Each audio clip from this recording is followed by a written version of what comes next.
Wanakwenda sasa Simba kule pembeni. Jonathan Soa 1 2 3 anaangalia bado, anamwekea nani? Elim Panzu katika eneo la hatari, mzee wa kuchekecha, anachekecha sasa. Weka ndani ile.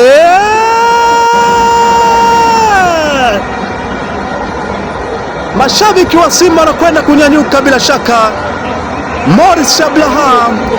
Morris Abraham anawatanguliza Simba mapema kabisa hapa. Alikwenda pembeni kabisa Jonathan Soa, akachekecha, akamwangalia mzee wa kuchekecha, wanamuita Elim Panzu, akachekecha 1 2 3, akamchungulia pale. Morris Abraham akaweka fataki ile kama sio bomba.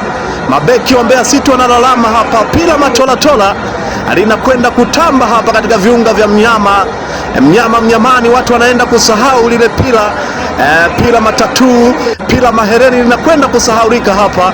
Aliingia katika eneo la hatari kabisa lile, aliweka fataki maridadi kabisa. Afanye nini maskini ya Mungu? Beno Kakulanya. Simba 1 Mbeya City 0.